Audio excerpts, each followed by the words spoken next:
जय Shri Krishna, Radhe Govind. Welcome back to Kanhamrit. आप सभी को आज श्री परमा एकादशी व्रत की मंगल बधाइयाँ। आशा करती हूँ कि आप सभी का एकादशी का व्रत बहुत अच्छा चल रहा होगा। देखो, परमा एकादशी ना सभी एकादशियों से अलग है, क्योंकि ये हमें अधिक मास में ही मिलती है, यानी कि हर 3 साल में सिर्फ एक बार हमें इस एकादशी का योग मिलता है। इसीलिए आज व्रत में कोशिश करिएगा कि किसी भी प्रकार से कोई भी गलती या त्रुटि आप लोग ना करें, और कल जब हम अपने व्रत का पारण भी करेंगे तो संपूर्ण विधि को फॉलो करने की कोशिश जरूर कीजिएगा, क्योंकि भगवान के लिए दोनों ही अत्यंत प्रिय है। एक तो पुरुषोत्तम मास और दूसरा एकादशी, और एकादशी पुरुषोत्तम मास में जब आती है तो ये महासंयोग लेकर आती है। तो भगवान श्री हरि विष्णु की सहज कृपा बहुत इजीली हमें प्राप्त हो जाएगी। तो आप लोग बहुत अच्छे से अपना एकादशी व्रत कीजिए। मैं भी प्रभु से प्रार्थना करूंगी कि हम सभी का एकादशी व्रत अच्छे से हो जाए। आज इस वीडियो में बात करने वाले हैं कि इस व्रत का पारण हमें कल किस समय पर करना है, किस विधि से करना है, किस चीज को खाकर करना है, और पारण में कौन कौन सी गलतियां हमें नहीं करनी चाहिए, गौ सेवा, ब्राह्मण सेवा, सभी विषयों पर हम लोग डिटेल में चर्चा करने वाले हैं। लेकिन आपको एक बात पता है, इन सबको जानने से पहले हम लोगों को ये जानना अति आवश्यक है कि पारण का इतना महत्व क्यों है। आपने अधिकतर सुना होगा ना कि एकादशी व्रत पारण का एक निश्चित समय होता है, सही समय पर पारण करने से व्रत के संपूर्ण फल की प्राप्ति होती है। अगर पारण का समय निकल जाता है तो हमें अपने व्रत के फल की प्राप्ति नहीं होती है।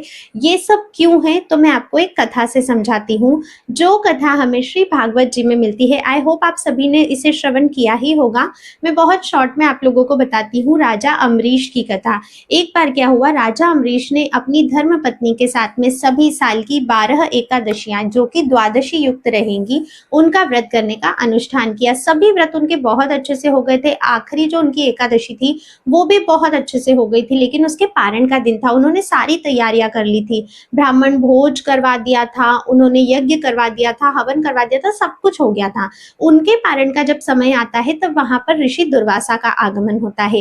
राजा अम्बरीश उन्हें प्रेम पूर्वक आग्रह करते हैं भोजन के लिए। ऋषि दुर्वासा भी मान जाते हैं कि हम आते हैं, हमारा स्नान वगैरह करके उसके बाद फिर हम आकर आपके यहाँ पर भोजन ग्रहण करेंगे। अब ऋषि दुर्वासा चले जाते हैं नदी के किनारे स्नान करने के लिए। इधर राजा अम्बरीश उनका वेट कर रहे होते हैं। ऋषि दुर्वासा को स्नान के समय पर जब वो ध्यान में रहते हैं तो उन्हें समाधि लग जाती है, जिस वजह से उन्हें थोड़ा विलंब हो जाता है। अब राजा अम्बरीश का तो पारण का समय निकला जा रहा है, और जैसा कि उनका पूरे साल का अनुष्ठान था, तो अगर समय पर पारण वो नहीं करते हैं तो उनका तो पूरा अनुष्ठान ही व्यर्थ चला जाएगा। ऑल्सो उन्हें लास्ट वाली एकादशी का तो फल भी प्राप्त नहीं होगा। वो बहुत चिंतित हो जाते हैं। बहुत इंतजार उन्होंने कर लिया था। फिर वहां पर जितने भी ऋषि मुनि, उनके गुरुदेव जो भी थे वहां पर बड़े, उनसे वे पूछते हैं कि ऐसे में शास्त्र क्या आज्ञा करता है। मैं तो धर्म संकट में आ गया हूँ, क्योंकि मैं ऋषि दुर्वासा के आए बिना तो भोजन भी नहीं कर सकता, पारण भी नहीं कर सकता।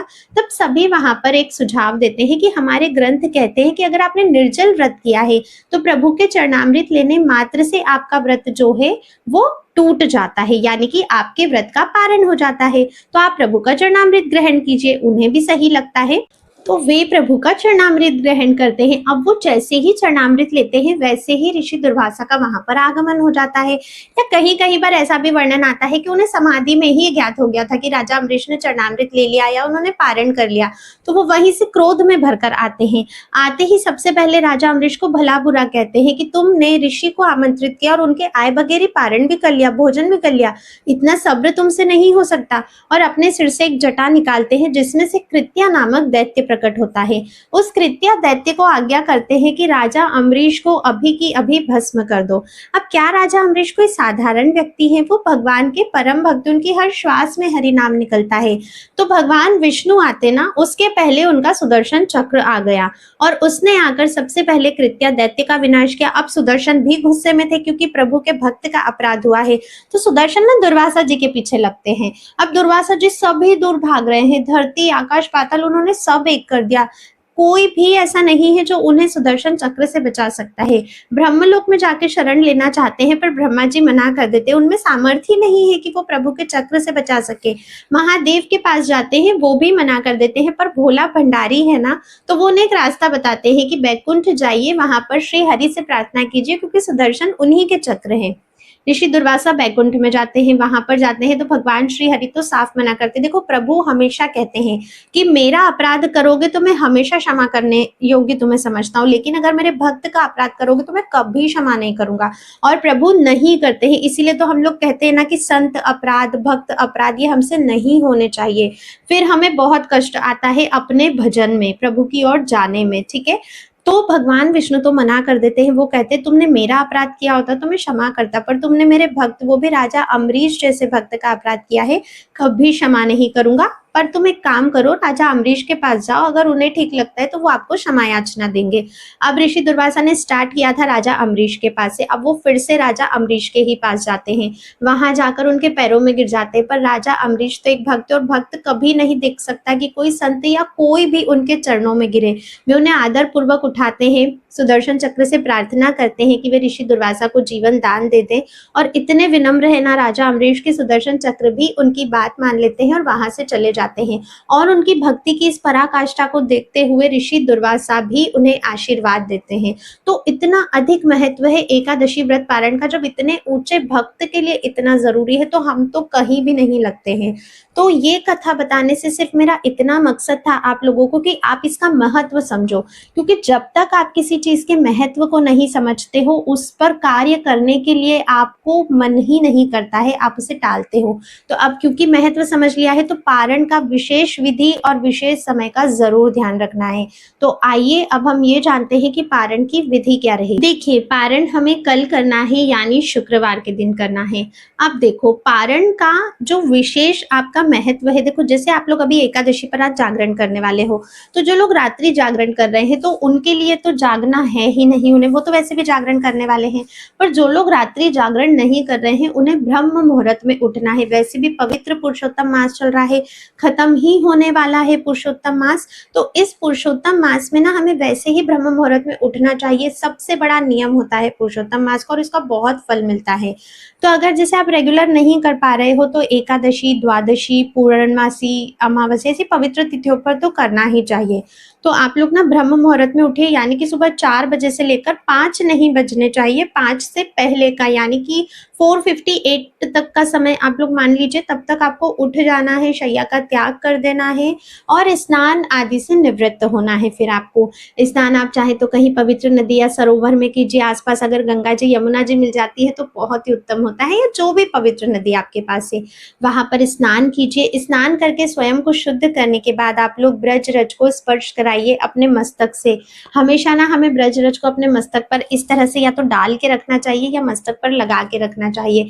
आप गोपी चंदन भी लगा सकते हैं जिन लोगों के पास ब्रज रज अवेलेबल नहीं है। वैसे तो आजकल ऑनलाइन भी सब कुछ मिल जाता है, तो आप अपने पास इन चीजों को ना रखा कीजिए। अब इसके बाद देखिए, हमें भगवान की मंगला सेवा करनी है। मंगला सेवा बहुत प्रिय सेवा है कान्हा की, जिसे हम अष्टयाम सेवा भी करते हैं, उसमें भी हमें मंगला करनी होती है। जो लोग अष्टयाम नहीं करते हैं उन्हें भी मंगला तो करनी ही चाहिए। मंगला सेवा ना 5 मिनट भी नहीं लगता है करने में, लेकिन एक बात कहूँ, जब आप लोग खुद से करने लगोगे ना तो ऑटोमेटिकली आपको ना बहुत आनंद आने लगेगा। और ये करने के बाद ही मैं आप लोगों को बता रही हूँ, तो मंगला जरूर करो। अब मंगला कैसे करनी है उस वीडियो का लिंक मैं आपको डिस्क्रिप्शन बॉक्स में दे दूंगी, वहां से चेकआउट करिए कि मंगला सेवा किस प्रकार से करनी है। तो मंगला सेवा कीजिए, प्रभु को दूध का, मेवे का भोग अर्पित कीजिए।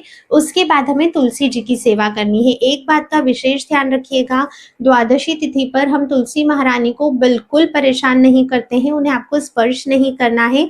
दूर से ही पूजन कीजिए, दूर से ही परिक्रमा कीजिए, दूर से ही दीप दान आप तुलसी जी में कीजिएगा। परिक्रमा आप कम से कम 4 जरूर करना, फिर ज्यादा से ज्यादा आप कितने भी कर सकते हो। जैसे भगवान की परिक्रमा भी हम लोग करते हैं ना, तो कम से कम हमें 4 करनी चाहिए, ज्यादा से ज्यादा फिर हम जितना कर सकते हैं। तुलसी जी की सेवा करके थोड़ा अगर 5-10 मिनट का समय है तो वहां बैठ के हरि नाम संकीर्तन कर लो। एक गुरु मंत्र की माला आप लोग जप सकते हो, अगर आप दीक्षित हैं, गुरुदेव का सानिध्य प्राप्त है। नहीं तो हरे कृष्ण महामंत्र माला पे कर सकते हो, या प्रभु का जो भी नाम प्रिय लगता है उसका थोड़ा सा जाप, थोड़ा सा संकीर्तन तो अवश्य ही करना।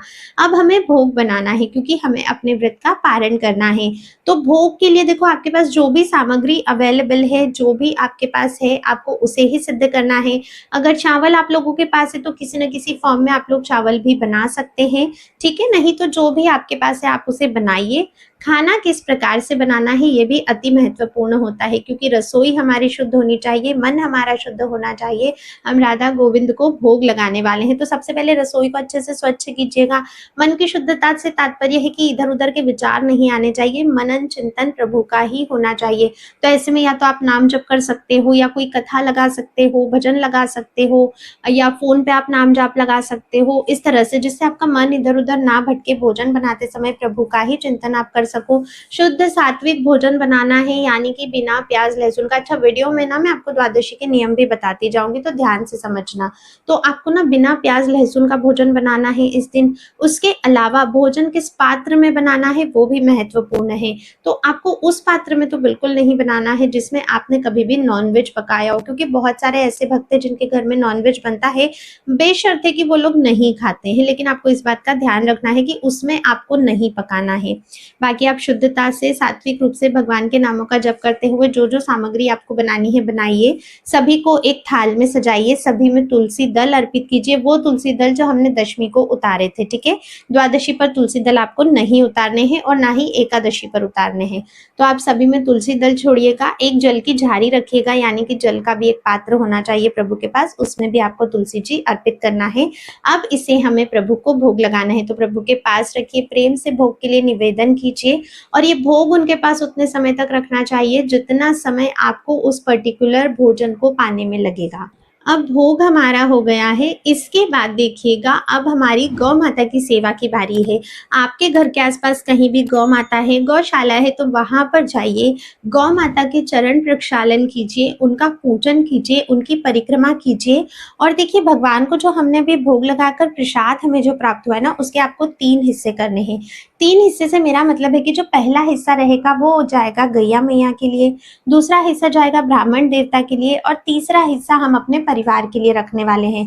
तो जो पहला हिस्सा प्रसाद का है उसे लेकर ही गौ माता के पास जाइएगा, उनकी सेवा पूजा परिक्रमा करने के बाद आप उन्हें इस प्रसाद को दीजिएगा, अर्पित कीजिएगा गौ माता को, और उनसे प्रार्थना कीजिएगा कि गौ माता हमें आशीर्वाद दे जिससे गोविंद हमसे प्रसन्न हो सके, और अगर वे हमें इस लायक समझते हो, हमें इतना काबिल समझते हो, तो अपना प्रेम हमें अवश्य ही प्रदान कर सके। इस तरह से, या जैसे भी आप लोग प्रार्थना करना चाहते हैं आप लोग प्रार्थना कीजिएगा। गौ सेवा करने के बाद अब हमें ब्राह्मण की सेवा करनी है। तो देखिए, जिन भी ब्राह्मण को कल यानी कि पारण वाले दिन आप अपने घर पर आमंत्रित करना है ना भोजन के लिए, उनके घर आज शाम को ही चले जाइएगा, उन्हें निमंत्रित कीजिएगा कि कल आपको हमारे यहाँ पर एकादशी पारण पर प्रसाद पाने के लिए आना है। कल जब वे घर पधारते हैं तो सबसे पहले उनके चरण धुलाइएगा, एक साफ स्वच्छ कपड़े से उनके चरण पोंछेगा, उन्हें ना प्रभु का ही स्वरूप हमें मानना है। एक ऊंचा आसन देकर उन्हें विराजमान कीजिएगा, उनका तिलक कीजिएगा, उनकी तृप्ति होने तक उन्हें भगवान का प्रसाद आपको पवाना है। जब वे पा लेते हैं उसके बाद आपको यथासंभव दान दक्षिणा देकर उन्हें प्रसन्न करके अपने घर से विदा करना है। इस तरह से अब यहाँ पर 2 बहुत बड़े क्वेश्चन आते हैं कि अगर गौ माता नहीं मिलती है तो क्या करें, ब्राह्मण नहीं मिलते हैं तो क्या करें। तो पहले क्वेश्चन की बात करते हैं कि अगर गौ माता नहीं है, आसपास कहीं गौशाला है, जाइए। अगर नहीं जा सकते हो, शाम तक जाना होता है तब चले जाइएगा, कोई दिक्कत नहीं है। संपूर्ण दिन में जाना नहीं होता है तो आप ऐसा कीजिएगा कि गौ माता के लिए धनराशि निकाल लीजिए कि मैं इतनी धनराशि से गौ माता की सेवा कर दूंगी जब भी मैं गौ माता के पास जाऊंगी, और फिर जब भी आपका जाना होता है तो उस धनराशि से आप गौ सेवा जरूर कीजिएगा। या आप चाहे तो ऑनलाइन भी डोनेट कर सकते हैं, जो गौशालाएं रहती है वहां पर गौ सेवा के लिए धन एकादशी पारण वाले दिन यानी कि कल के दिन। अब जिन लोगों को ब्राह्मण नहीं मिलते हैं, तो देखिए ब्राह्मण ना मिलने पर, क्योंकि ब्राह्मण सुयोग्य होना चाहिए, जो त्रिकाल संध्या करते हो, जो जनेऊ धारण करते हो, जो ब्राह्मण के सभी कर्मों का पालन करते हो, क्योंकि जाति से ना आजकल बहुत से ब्राह्मण है पर उनको कुछ भी करने से आपको कोई फल नहीं मिलना है। सुयोग्य ब्राह्मण जब तक आपको नहीं मिलते हैं, आपको आपके किसी भी दान पुण्य का कोई फल नहीं मिलता है। तो अगर नहीं ब्राह्मण मिल रहे हैं तो आप मंदिर में जाकर पंडित जी या पुजारी जी को ये सब सामान दे सकते हो, सीधा आप निकाल सकते हो, यानी कि सूखा सूखा आटा, दाल, चावल, तेल, शक्कर, नमक, जो सब्जी आप बनाने वाले थे और जो भी अदर मसाले आपको लगते हैं वो सारा सूखा निकाल निकाल लीजिए, मंदिर में जाके पुजारी जी को दे दीजिए, दान दक्षिणा जो देना है वहीं पे दे दो। मंदिर की दान पेटी में भी आप दान डाल सकते हो, या तो घर से जो भोजन थाली बनाई है वैसी की वैसी ले जाकर आप पंडित जी को दे सकते हो, साथ में दान दक्षिणा दे सकते हो। ठीक है, उसके अलावा अगर जैसे कभी ऐसा होता है ना कि ब्राह्मण आने वाले हैं, 2-3 दिन बाद आने वाले हैं, शाम तक आने वाले हैं, कल आने वाले हैं, तो आप ऐसा कर सकते हो कि उनका दक्षिणा का सामान निकालो, भोजन फिर वो अगर शाम तक या कल तक आते हैं तो आप उन्हें करवा दीजिएगा। ठीक है, अगर एक्सट्रीम कंडीशन में मिलते ही नहीं है तो फिर आप गौ माता की सेवा ही उस धनराशि से कीजिएगा जितने में आप पंडित जी की सेवा करने वाले थे, यानी कि ब्राह्मण की सेवा करने वाले थे, क्योंकि गौ माता ना सर्व समर्थ है। तो आप ब्राह्मण की सेवा, ब्राह्मण की धनराशि, ब्राह्मण वाला जो हिस्सा है वो भी गौ माता की सेवा में अवश्य ही लगाइएगा। गौ माता में 33 कोटि देवी देवता वास करते हैं जो हमें प्रभु से मिलवाने के लिए सर्व समर्थ है। उनका तो डायरेक्ट कनेक्शन है ना हमारे गिरधर से। एक बार हमारा नहीं है तो क्या हुआ, वे तो गिरधर के पास आ जा सकते हैं, तो हो सकता है कभी ना कभी वो हमें भी रिकमेंड कर देंगे वहां जाकर। तो गौ सेवा तो हमारा परम धर्म है, हम सभी को करनी चाहिए। आपके दोनों प्रश्नों का आंसर मिल गया है। अगर गौ माता नहीं है या ब्राह्मण नहीं मिलते हैं तो हमें क्या करना चाहिए। अब बात करते हैं कि स्वयं का पारण हमें किस प्रकार से करना है। हमारे शास्त्र आज्ञा करते हैं कि एकादशी व्रत का पारण भगवान श्री जगन्नाथ जी के महाप्रसाद से किया जाता है। इससे मेरा अर्थ है कि जगन्नाथपुरी से हमें जो निर्माल्य प्राप्त होते हैं उनसे हमें अपने एकादशी व्रत का पारण करना है। निर्माल्य यानी कि वहां से मिलने वाले सूखे चावल। अब देखिए, काफी सारे भक्तों के पास ये है, काफी सारे भक्तों के पास नहीं भी है। तो जिनके पास निर्माल्य है वे उसी से पारण करेंगे। जिनके पास निर्माल्य नहीं है, तो आपको याद है हमने अभी प्रसाद के 3 हिस्से करे थे, गौ माता के लिए, ब्राह्मण के लिए और स्वयं के लिए। तो ये जो तीसरा हिस्सा है जो हमने अपने स्वयं के परिवार के लिए रखा था, उसी महाप्रसाद से फिर हम लोग पारण करेंगे। पारण करने के लिए सर्वप्रथम भगवान के सामने बैठ जाइए। उसके बाद भगवान को सबसे पहले धन्यवाद कीजिए कि आपका एकादशी व्रत बिना किसी कष्ट के हो गया, आप अच्छे से कर पाए, प्रभु का चिंतन कर पाए, और इसी तरह वो हमेशा आपको शक्ति दे कि आप हर एकादशी का व्रत इसी प्रकार से अच्छे से कर पाए। उसके बाद इसका संपूर्ण फल भगवान को समर्पित कर दीजिए कि इस व्रत का जितना भी फल है वो सब मैं आपके चरणों में समर्पित करती हूँ। उसके बाद सबसे पहले देखो, किसी ने निर्जल व्रत किया होगा, किसी ने फलों पर किया होगा, किसी ने दूध पीकर किया होगा, किसी ने एकादशी प्रसाद पे किया होगा, जैसे भी किया है आप सबसे पहले भगवान का चरणामृत ग्रहण करेंगे। तो निर्जल व्रत करने वालों का व्रत तो वहीं पर खत्म हो जाएगा, जब जैसे ही वो लोग चरणामृत करते हैं उनका पारण हो जाएगा। बाकी अगर फल पे, दूध पे एकादशी प्रसाद वाले हैं तो उन्हें प्रसाद, अन्न प्रसाद ग्रहण करना होगा। तो आप सबसे पहले चरणामृत ग्रहण कीजिए, उसके बाद आप अन्न प्रसाद लेकर अपने व्रत का पारण कर लीजिए। द्वादशी पर ना हमें एक ही समय भोजन करना होता है दिन भर में। तो जैसे आप पारण कर रहे हो तो या तो उसी समय पूरा भोजन कर लीजिए, नहीं तो एक दाने से पारण कर लीजिए, और उसके बाद फिर दिन में आप कभी भी एक समय भोजन कर सकते हो। वो भोजन तामसिक नहीं होना चाहिए, प्रभु को भोग लगाया हुआ होना चाहिए, सादा तला भुना हैवी इस तरह का भोजन आपको नहीं बनाना है। द्वादशी के दिन एकदम सात्विक सिंपल खाना आपको बनाना है, प्रभु को भोग अर्पित करना है, पारण करना है, और फिर दिन में एक बार आप उसी को पा सकते हो। बहुत सारे लोगों का प्रश्न आता है कि अगर शाम को भूख लग जाए तो क्या हम फलाहार कर सकते हैं। तो देखो, वैसे अगर आप दिन में अगर एक बार भोजन करते हो तो शाम को आपको भूख नहीं लगनी चाहिए, पर फिर भी यदि किसी को लग जाती है तो वे फलों का सेवन या एक समय दूध ले सकते हैं, इतना आप लोग कर सकते हो। द्वादशी पर हमें मसूर की दाल, चने की दाल, ये चीजें भी नहीं खानी चाहिए, ध्यान रखिएगा। तो इस तरह से हमें द्वादशी के नियमों का पालन करना है। पूर्णतः ब्रह्मचर्य रहिएगा, है ना, प्रभु के नामों का ही जप आपको निरंतर करते रहना है। और फिर त्रयोदशी से जैसे रेगुलर आपकी दिनचर्या है वैसे आप लोग कर सकते हो, यानी कि पारण के नेक्स्ट डे से। अब सबसे इंपॉर्टेंट क्वेश्चन कि इस बार हमें पारण कब करना है। तो देखो, परमा एकादशी का पारण हम लोग 12 जून 2026 यानी कि कल शुक्रवार को करने वाले हैं। पारण का समय रहेगा सुबह 5:30 बजे से लेकर सुबह 9:30 बजे तक। आप लोग ना एकदम समय का बिल्कुल ध्यान रखना, ना तो 5:30 से पहले करना है और ना ही आपको 9:30 बजे के बाद करना है। यानी कि आप मोटा मोटा मान लीजिए 9:25 तक ही आपका पारण हो जाना चाहिए। ठीक है, अब देखो इसमें भी एक क्वेश्चन आता है, हम इस देश में रहते हैं, हम यहाँ रहते हैं, वहां रहते हैं। मैं वृंदावन के अकॉर्डिंग आपको पारण का समय बताती हूँ, और ब्रज परिकरों के पीछे चलकर ही हम श्री कृष्ण की भक्ति करते हैं। तो इस समय के अनुसार आप कहीं पर भी है ना, आप पारण कर सकते हो। तो आपको पारण कब करना है सुबह 5:30 से लेके 9:25 तक आप लोग अपना पारण समाप्त कर लीजिएगा।